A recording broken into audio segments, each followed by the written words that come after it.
I never wanted a dog. I don't like dogs. That doesn't mean I dislike dogs. It's just I don't do the funny voices, and I don't really want to pet the dog. Isn't that dog? No, none of that stuff. Unfortunately for me, my wife loves dogs, and she taught my daughter to love dogs. And over a period of time, it became clearer and clearer to me that I was on the losing end of this argument.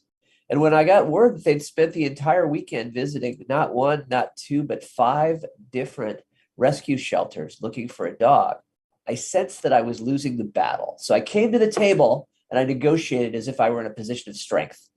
These were my demands: no puppies, no large dogs, and no traveling with the dog.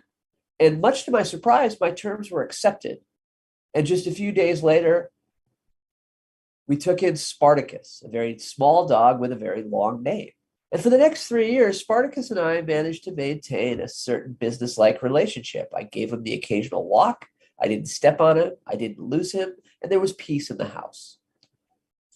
Now, as we were preparing to move to Madrid, where we were going to spend my sabbatical, I started getting wind about plans for the dog to come with us. And I pulled out my copy of the contract. I pointed to clause number 3 that said no traveling with the dog.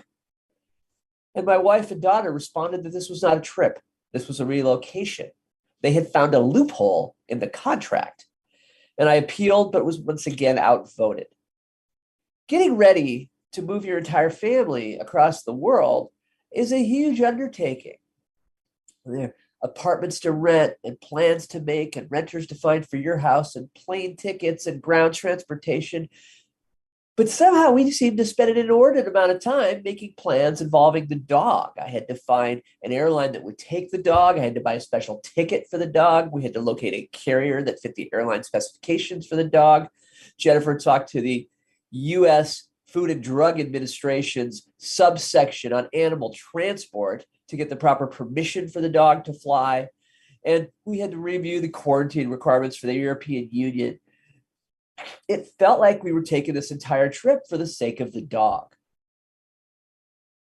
But one by one, all the preparations were completed, all the going away parties were finished, and the big day had arrived. We were ready to move. Our friends took us to the airport. We said our goodbyes. We checked our luggage in. We had the dog carrier and our carry-on bags, but because the dog was going to be in the carrier for such a long time in the air, we walked him across the airport. We walked him through security. We walked him down to the end of the first moving sidewalk and the end of the second moving sidewalk. And at the end of the third moving sidewalk, we stepped off nonchalantly, but we heard a whimper from the dog and we looked down and the dog's paw had been stuck under the very end of the moving sidewalk. He was whimpering in pain. And the sidewalk kept going 5 seconds, 10 seconds, 15 seconds, and it finally stopped. My daughter's crying voice, oh my God, oh my God, oh my God. And the 150 or 200 people that were staring at us as my wife tried to dislodge the dog's paw from under the metal grate was a horrifying experience that I'll never forget to this day. We took the dog to the gate, and he was clearly in tremendous pain and anxiety. And when we called the emergency services folks, they gently told us that we wouldn't be going to Spain that day.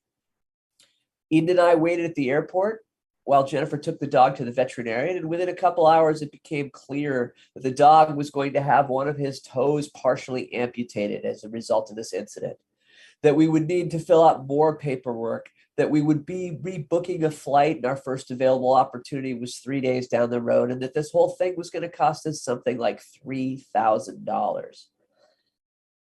I never wanted a dog, and I never wanted a dog less than I did that day.